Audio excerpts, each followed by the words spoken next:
show on GBN, which maybe I'm a little bit jealous of that it's not one that I'm on. But it's a fantastic show. If you haven't seen it before, you should check it out.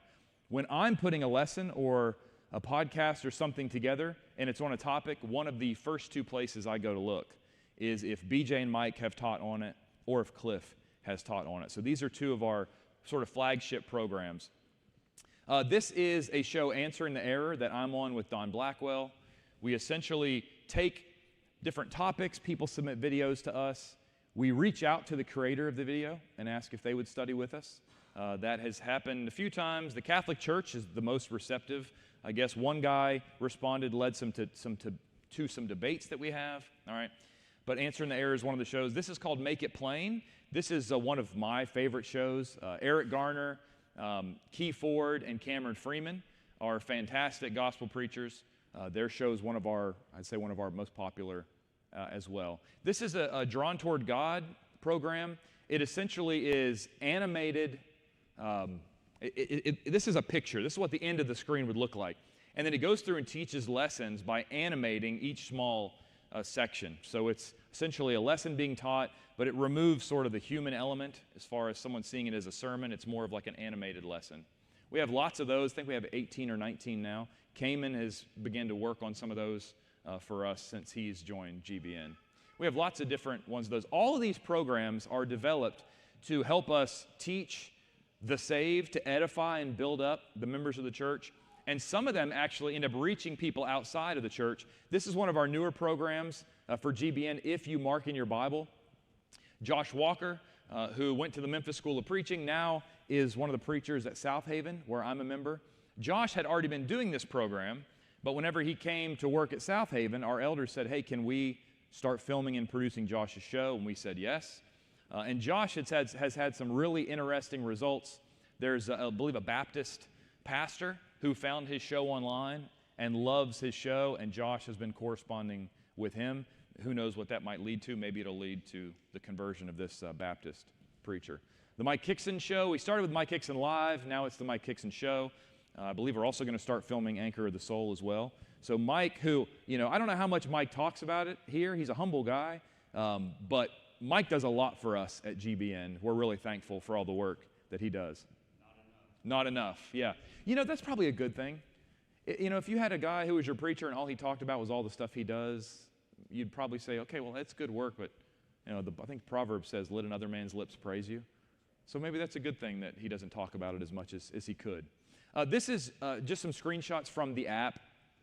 On the left, we've tried to develop more and more kids programming. I have 4 kids, 5 and under, and so I realized once I had kids, there's not a lot of good Christian content for kids at all. So we've been trying to develop some. We have some videos featured from different works. A Man Who Loved Money, The Son Who Run Away, and A Story About Job are all 3 books that Kyle Butt from Apologetics Press wrote. World Video Bible School animated those. So we have videos like that. We have some other videos about God's wonderful creation with animals. And then we have a ladies-only section. I don't have a picture in here, but this past year we launched a ladies-only program, Daughters of Wisdom, which I haven't watched it, but I hear that it's great. Okay.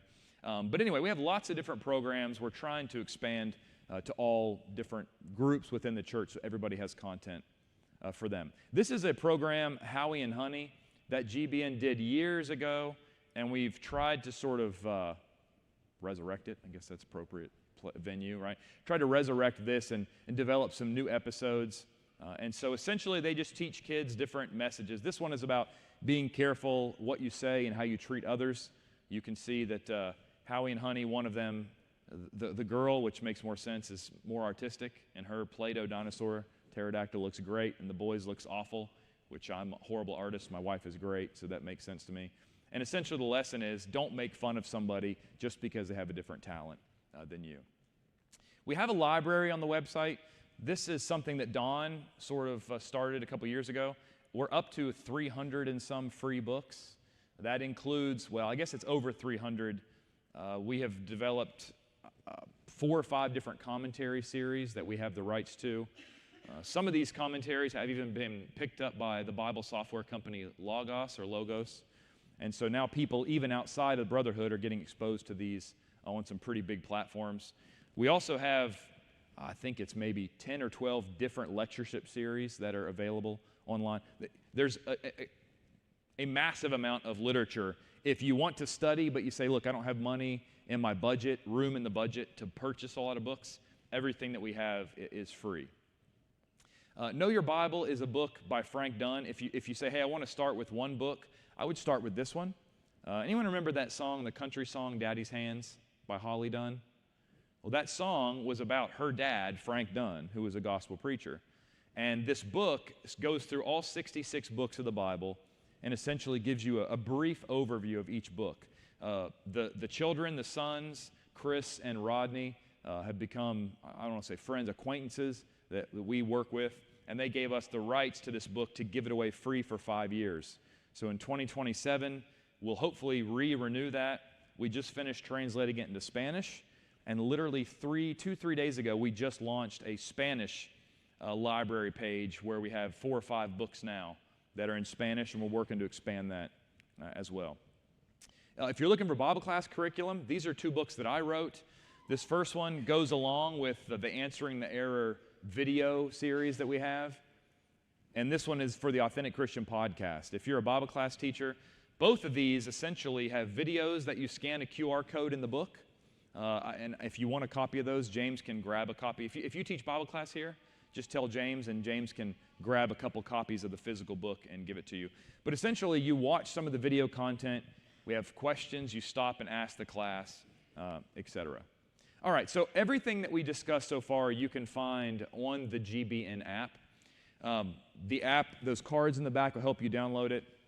It's on all the major Apple, Android, Google Play stores. What I want to spend the rest of the time talking about is, I think for me, maybe the reason behind all of that, right?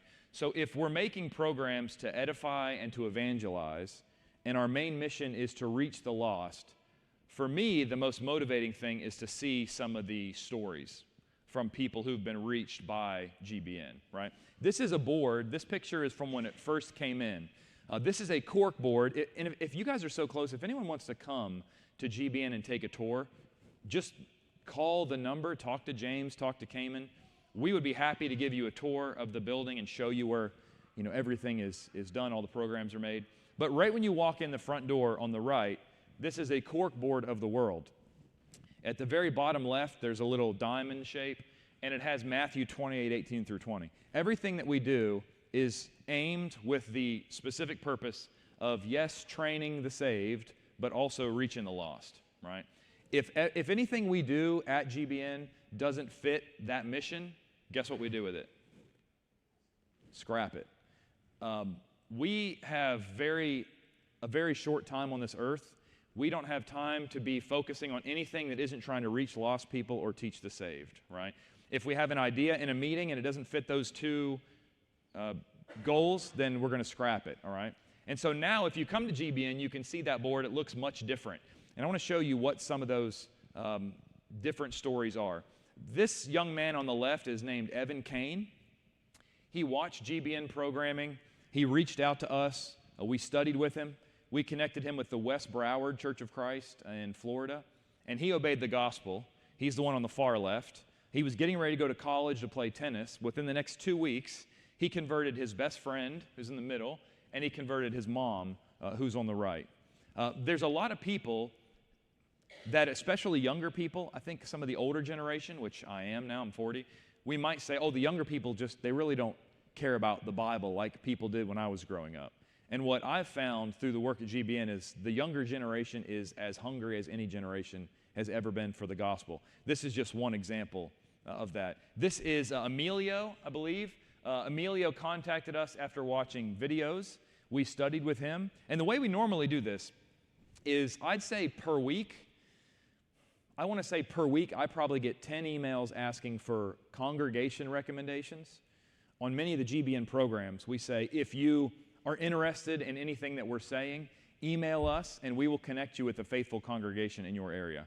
And so I probably get 10 emails a week, somebody emailing saying, hey, Aaron, or the GBN info, can you recommend a congregation in this area that teaches what you teach, or a Church of Christ? Some people they've never heard of the Church of Christ. And all they say is, we want a congregation that teaches what you all teach, what Mike and BJ teach, what Cliff teaches. And so we will then send them a congregation. Many of the times, if the congregation is receptive, they will handle the Bible study. There have been instances where the person at the congregation was so lazy, I'm sorry, but it's true, that were so lazy they wouldn't answer our phone call or email. And in some instances, we then will study with them in person over the phone and then connect them with somebody to be baptized, right? This is, Emilio was one of the opportunities. We connected him with the preacher studied with him and baptized him. Chance is one of my favorite stories. Chance was a model. You can tell he's a good-looking guy, right? Chance was a model living in Los Angeles. He had a very promising career. He was doing well. He saw some GBN content on Instagram. He reached out to us, and he said, I'm currently living in LA. Do you know someone that can baptize me? And I said, yes, let me connect with you in a few hours. We found a church east of LA in Temple City, California, and essentially we reached and connected Chance with Jonathan Hinckley, who is a very evangelistic guy. Jonathan went and picked up Chance from downtown Los Angeles, drove him out, baptized him, and then Chance started telling his story on social media, and this guy, Jeff, actually reached out to us and said, hey, I saw the story about Chance Howard. Can you connect me with that church? And so, once again, same baptistry. We connected Jeff. Jeff's a cosmetic dentist in LA, right? Successful guy. He was connected with Jonathan Hinckley. Jonathan baptized him into Christ, and that's Chance and Jeff together. Chance is one of my favorites because of the courage that he has. After he became a Christian, he then started telling his agent in LA. I mean, he's a young guy. I think he's maybe early 20s at this point. He starts telling his agent in LA, hey, I cannot be a part of this shoot, or I can't do this job because it's promoting, LGBTQ or promoting some ungodly behavior. His agent continued to work with him for a time, but it kind of came to a head whenever he essentially had to tell his agent, hey, I'm going to have to leave the agency because all the jobs you guys are sending me are ungodly work, essentially. So he lost his career. He didn't see it as that. He left his career, and he actually went into the military, and he's very successful at this point. I talk to him probably once every few months. But he would call me before he would have a meeting with his agent, and he would say, hey, man, I'm going in to meet with my agent. Like, I need a pep talk. And we'd talk about, like, Shadrach, Meshach, and Abednego getting thrown into the furnace. And he'd be like, okay, yeah, I can talk to my agent about not wanting to do a photo shoot with my shirt off, all right? Some people would say keep your shirt on for some of us, right? But Chance was a good-looking guy, and he said, I'm not going to do this anymore because I can't as a Christian and be faithful, right? This is Cameron. Cameron was in Atlanta. Anyone heard of Charles Stanley? Okay, Charles Stanley is a very popular denominational Baptist preacher in the Atlanta, Georgia area. Cameron was a member at his church, and we did a video on GBN saying, hey, if anyone goes to a church where they tell you to sign up on a list to be baptized, reach out to us. We want to study with you. And so Cameron reached out and said, hey, I am in a church that's telling me I'm signed up to be baptized in like 3 or 4 weeks, or it was next quarter. And so we studied with him, and we connected him to the church where Eric Owens used to preach in Avondale, Georgia, and he obeyed the gospel, was baptized there. This actually, your baptistry here, this is a pretty cool story. So that's me baptizing a guy named David Render right there. We got an email from a man in Ohio named David, and he said, hey, I've been watching GBN. I've watched videos from Don Blackwell, WVBS. He'd submit an email to International Bible, and he'd found GBN content through videos of Don and others, and he said, I'm struggling with my salvation. Can we study? And so I emailed him back and said, hey, I'd love to study. When can we study? And he said, are you guys located in Olive Branch, Mississippi? And I said, yes. And he said, well, I'm in there for business. He happens to work for FedEx. So he'd just been down here by coincidence. And I said, well, like, what are you doing today? He's like, well, after work, I've got free time. I'm at a hotel. I was like, let's go to Chick-fil-A. So we went to Chick-fil-A, and we studied. And I don't know, I think Billy, you were here, I think. You or Jared, somebody unlocked the building, and we baptized David here after eating at Chick-fil-A. So it's just interesting for us to see providentially how God is working all around the world, right? This is David now. He's a faithful member at, I think it's the Northwest Church of Christ in Ohio. Can't remember exactly what city. I went up there and did a gospel meeting for them afterwards, stayed at David's house. And so these are just some of the stories that GBN is reaching lost people around the United States. We have a video called Meet Megan. Megan was a pretty fascinating story. She reached out to us. She'd been watching some videos on Instagram, and she reached out and said, hey, I was a non-believer, and then I was a Calvinist, and now I've been watching GBN content, and I want someone to study. And so as we began to get to know Megan and study with her, we called the church in Sedona, Arizona, local church. I mean, I'm sorry not to call them out, but they didn't answer their phone. We left voicemails. They didn't call us. And so we literally had nobody that would answer us. And she had a very specific medical condition where she cannot go outside of her house. She has something called gastroparesis and then mast cell, where she goes outside any new sights or sounds, she gets like violently ill. And so we asked Don, Don, no one's answering our calls. And he's like, do you want to go? And we said yes. So me and my wife drove across the country, and within a day, we're there and had to baptize her at her house. We had to go through this special medical procedure. She had to purchase special clothes for us, right? But essentially, this is somebody who saw the work of GBN because of the content that we have online. She's an incredible encouragement if anybody follows her on social media. With the stuff that she basically couldn't eat any food for years. She had to get all of her nourishment through like IV PICC lines. This is Deja. Deja's in the Northeast. Once again, saw GBN content online.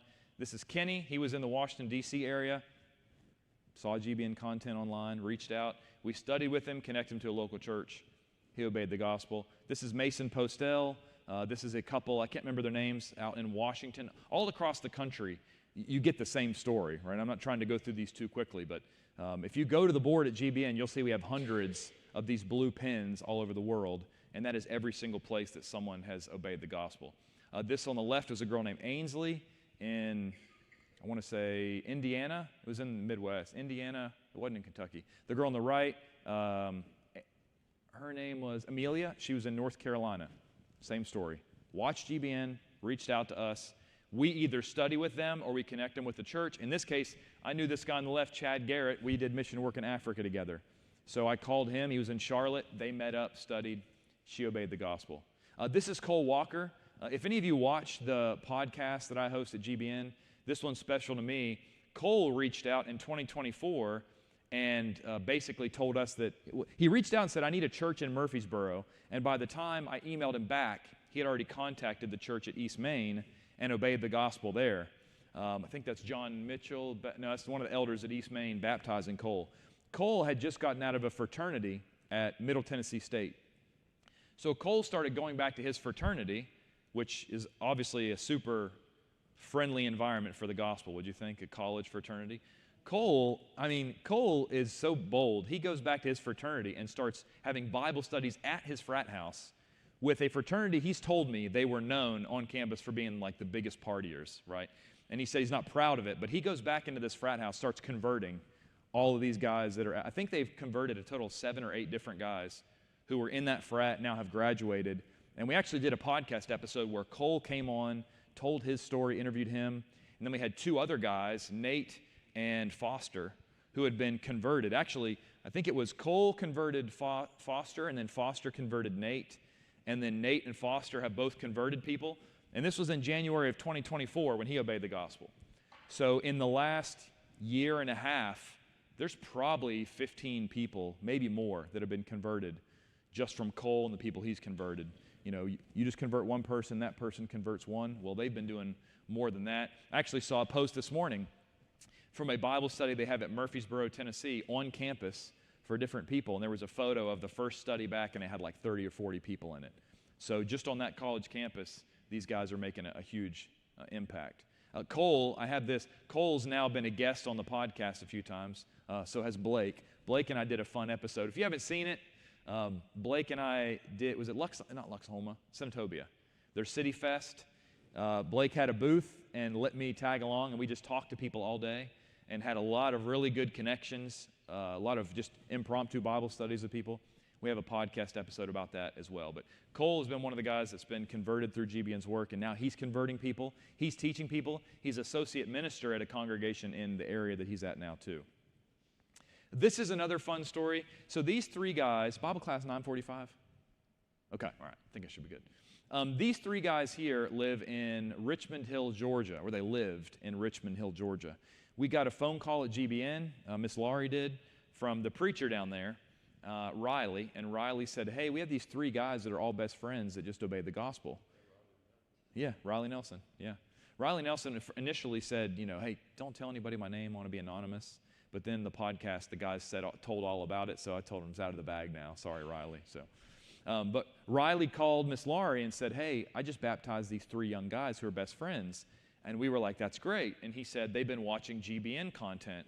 And so the guy on the left is Jahim, the one in the middle is Joseph, and the one on the right is Tristan. So the next year, Don went and did a gospel meeting there, and on the left, Joseph, and on the right, Tristan, they went and got to hear the gospel meeting. And the young guy on the left of the photo with Don, Joseph, he just graduated the Memphis School of Preaching. So he heard Don in 2023, decided he wanted to be a preacher. He just graduated from the Memphis School of Preaching, and he preaches somewhere in Mississippi now. He just got married. Tristan is on the right. Tristan is in the Army, and Tristan is contemplating, I think his last trip here, maybe we convinced him. Once he gets out of the Army, he's actually going to go into preaching school and probably go to MSOP as well. So these are just guys who saw the work that God is doing. And let me be clear about this. 1 Corinthians 3:6 says that Apollos planted, I planted, Apollos water, God gave the increase, right?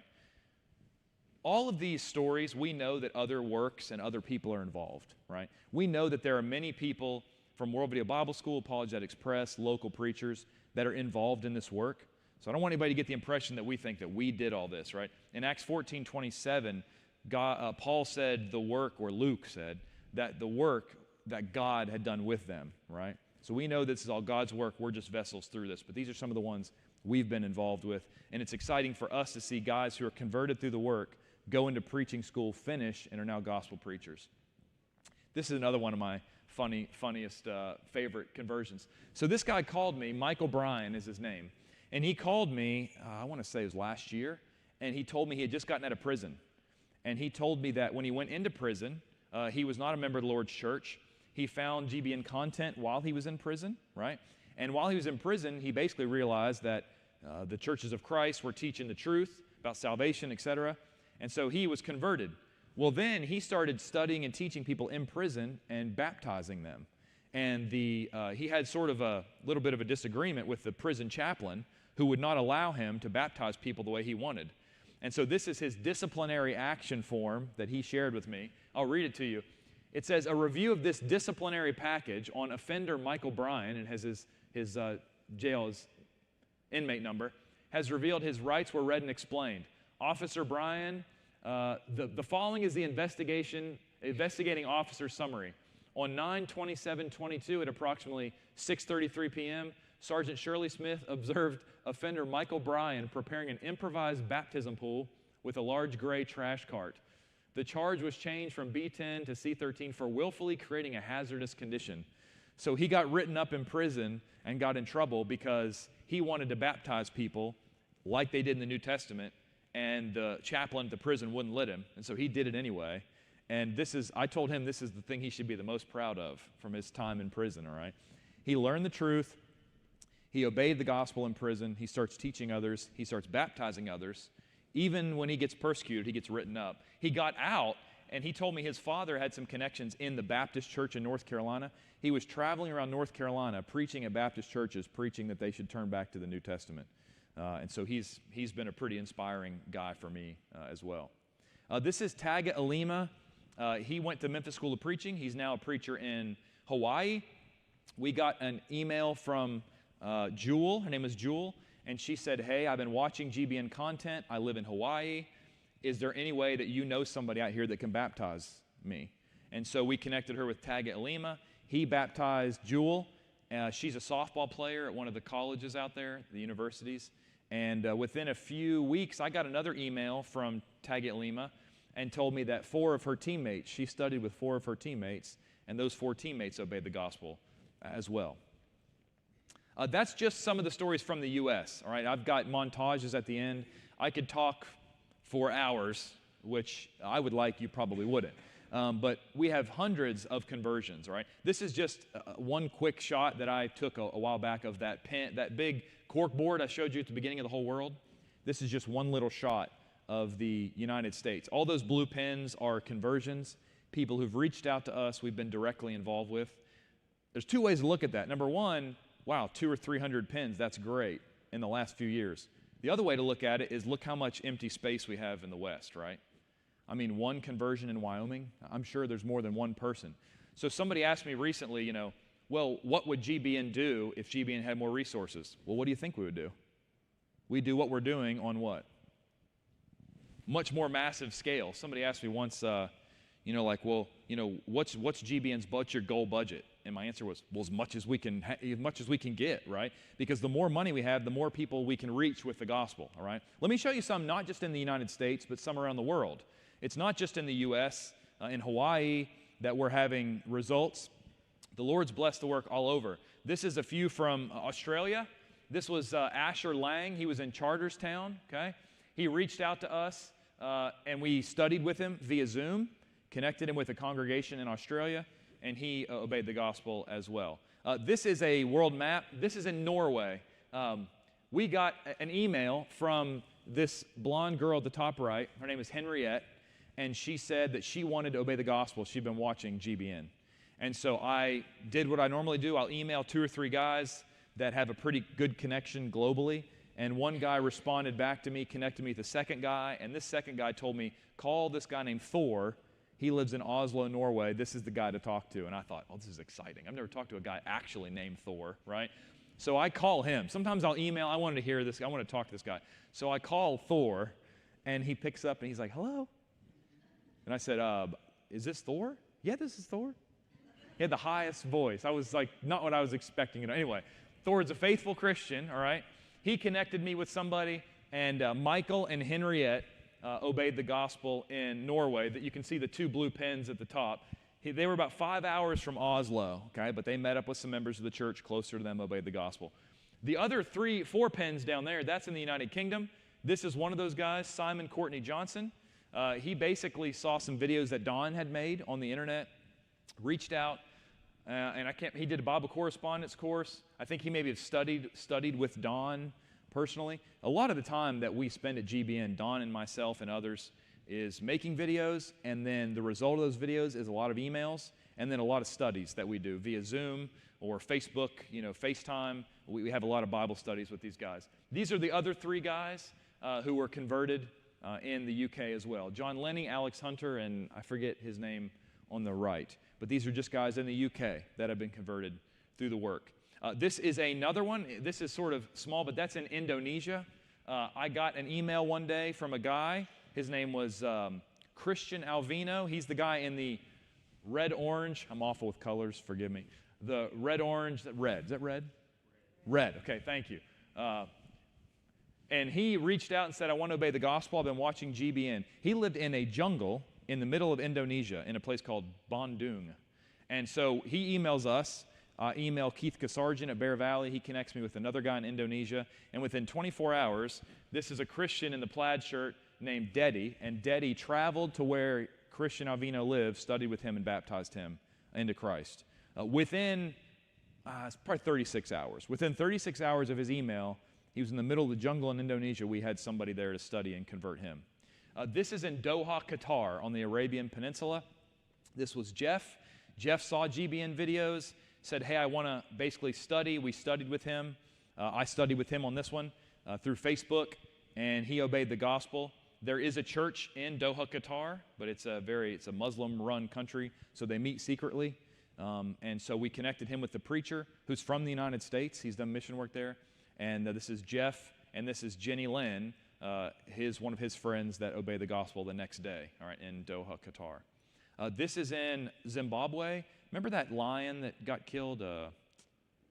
That's probably not a good. It was a big news story. Harambe, or that was the gorilla? Cecil the lion. Remember that was like a big national news story? This is where this guy's from. He's from Harambe, Zimbabwe. We were way more upset about it than he was. I asked him, I said, hey, is it like a big uproar over there? And he's like, no. You think if there was a lion in your neighborhood, would you be upset about it being killed? I got, no, I wouldn't. But us over here in the States, we're so upset about it, all right? His name was Ken Chiwanza. He reached out via Instagram, and he said, hey, I've been watching GBN content. I want to obey the gospel. So we connected him with a local preacher. These are pictures he sent me on Instagram after he was immersed, and I don't have a screenshot, I have it somewhere, but he sent it with like a party hat and like all these celebration emojis, and he said, I obeyed the gospel. This is in Kuala Lumpur, Malaysia.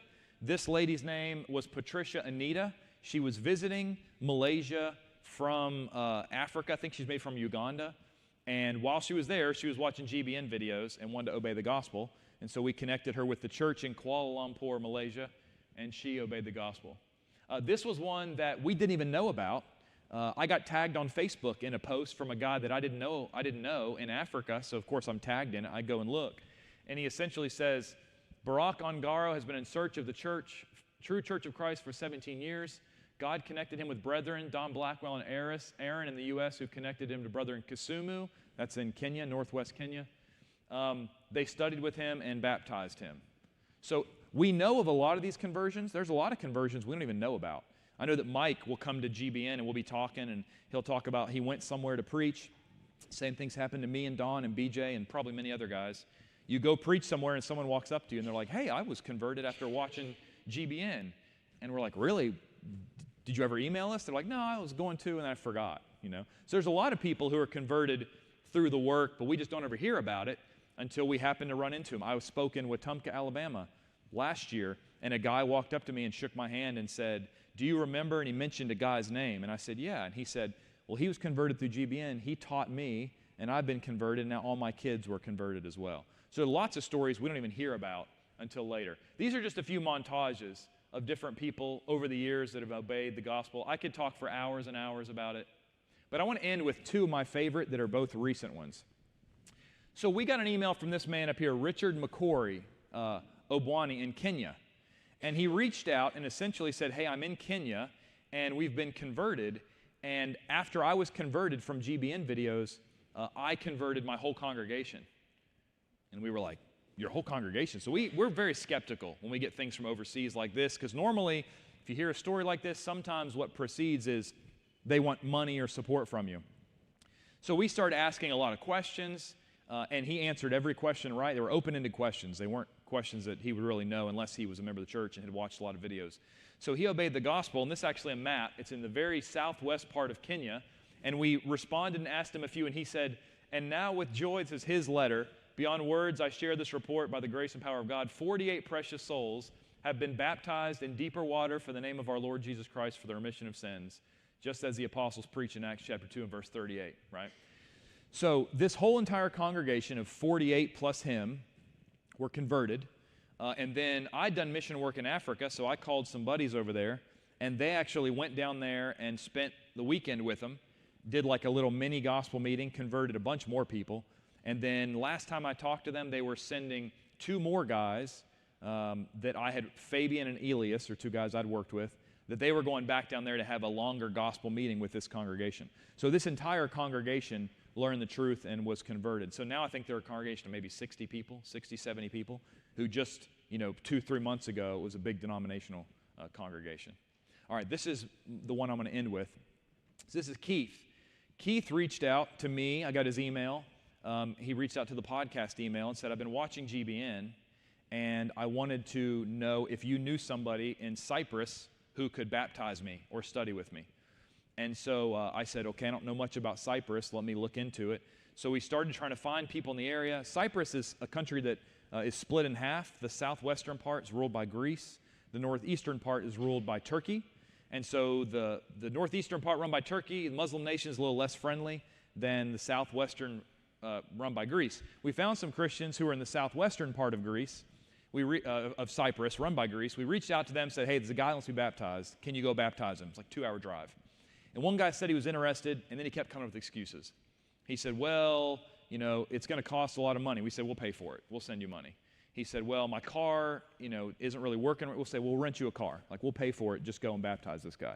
So finally, after about a day or two of him giving us excuses, I had a friend of mine named Rod Selman, who is from Alabama, just happens to be a white guy from Alabama that speaks fluent Arabic. He just happened to be, of course, look, you don't know when something's God's providence. He just happened to be in Israel teaching English. And so I said, Rod, can you hop on a plane and can you fly across to Cyprus and go baptize this guy? And he said, absolutely. And so what Rod did is Rod flew across from Israel, okay, this is the Levant, there's the Sea of Galilee. He flew across, and he landed on the southwestern part of Cyprus, and he drove up to Salamis. Now, does anyone remember what Salamis is in the Bible? When Paul went on his missionary journey, this is a map of his missionary journey. When Paul and Barnabas left Antioch, they went to Seleucia, they took a boat, they landed in Salamis. That's where Paul's first missionary journey, where he planted his first church, was in Salamis in the book of Acts. Now, when Keith told me where he lived, I was like, Cyprus, I should know, what do I know about Cyprus? So then I realized, oh, wait a minute, I get on Google Maps, and where he's going to college is like a mile south of the ancient city of Salamis, where the ancient city of Salamis was. So essentially what happens is Rod gets on a plane, he flies over, he baptizes Kith in the waters off of eastern Cyprus, where Paul's boat would have landed to plant his first church in Cyprus. The church was dead there, it had died. The church has now been replanted where Paul planted his first church. And after this story of Keith, we started telling people, started telling missionaries, we started telling people, if you go to the Bible Lands and you have a chance to go by this place, go visit Keith, because we're afraid that he's going to be the only Christian there and maybe he's not going to stay faithful. Well, this missionary family that we know, the Parkers, they heard the story and they moved there. So now they moved to this Muslim-controlled northeastern part of Turkey, or Cyprus, controlled by Turkey, and now they've planted a church there where Keith is, and essentially where Paul planted his first church and it had died. It's been replanted. And they send out a mission report, and the Parkers, one of the last ones they talked about was there were these two Muslim guys who they met in a park. They don't have a building yet. And these two Muslim guys would drink and mock them while they were singing their songs and worshiping. So they would sit there, they'd drink in the park, and they would mock the Christians as they sang their songs. And then he said after about 2 or 3 weeks, they stopped mocking them and they just sat there and they would listen. And then he said 2 or 3 weeks later, they stopped drinking. They weren't drunk anymore. And then one day they came over and asked if they could sit with them and listen.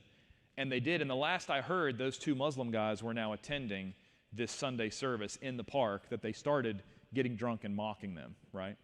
And so these are just some of the stories. But, you know, when we have the internet and the tools that we have today, that's GBN's goal, is we have this incredible tool to reach people around the world. And I don't know how Judgment Day is going to be, but when I think about Judgment Day and you stand before God, I don't know how it's going to work, but I like to think that God's going to say, okay, how did you take the gospel to the whole world? And some people would say, there's 8 billion people, Aaron. You can't take the gospel to 8 billion people. And what if God says, look, I gave you the internet. I gave you social media. I gave you these cell phones providentially so that you can be connected to a guy in the jungle of Indonesia and get a preacher to him in 24 hours. That's at least the mission, the idea we have at GBN, which is God has providentially given us these tools that we can reach people, of course, in our own communities, but also we can reach people on the other side of the world with the gospel. Lastly, how can you help the work? Use GBN as a resource, please. I'm going to do those cards in my pocket. If you have people in your life that you haven't worked up the courage to study with yet, take some of these, right? They're in the back. If you run out, James can grab more. Hand them to people that you work with, people that you meet at the gas station. I know Tucker, who's not at GBN anymore, he still lives in Hernando and goes to Cordova, but I used to go to like random gas pumps to fill up my car, and there'd be an Authentic Christian card in the gas pump. And I would send Tucker a picture, and I'll be like, I'm at this gas station. Was this you? And he'd say, yeah, that was me, right? So like not only around this area, but you can send these to people. Other congregations use them. You can pray for God to guide the lost souls to GBN's work. I can't tell you the number of stories I've asked people who've been converted. I'm like, hey, so how did you find GBN? I remember one guy said, I was working in a warehouse, sweeping the floor, and I thought, I should look up a podcast. He got on Google, he searched Christian podcast, and ours popped up at the top. Now, we don't spend a whole lot of money on Google to put that at the top. I don't know how that's the first thing that came up for him, because there's lots of other ones that in the world, the Christian world, would come up quicker than ours, you'd think. But over and over, we hear these stories of how God has providentially led people to the content. Pray for GBN. That's maybe one of the most powerful things you can do. You know, you have a direct line to the creator of the universe, and he always answers, and he has all the power. And then, of course, if you want to donate to GBN, you can. You can donate on our app. You're close by. You can give James a check or Cayman a check. But essentially, someone says, well, how much money does GBN need? Well, that's really an open-ended question, right? It's however much money GBN has, GBN can what? If we can reach 1 million people with this budget, imagine how much we could reach with a larger one. So that's the work at GBN. Thank you for your attention. I went a couple minutes over. Anybody have any questions? I know we're already 2 or 3 minutes over, but if you have any questions, let me know afterwards. I'll be here for worship and then after worship, and I'm speaking this afternoon. But thanks so much for your attention. Thanks for giving us an opportunity to show you what GBN's doing. Many people in this room already support GBN. And so just like Paul said in Philippians 4, he said, I don't necessarily seek the money from you because of the money, but the work that Paul did, that credit went to their account.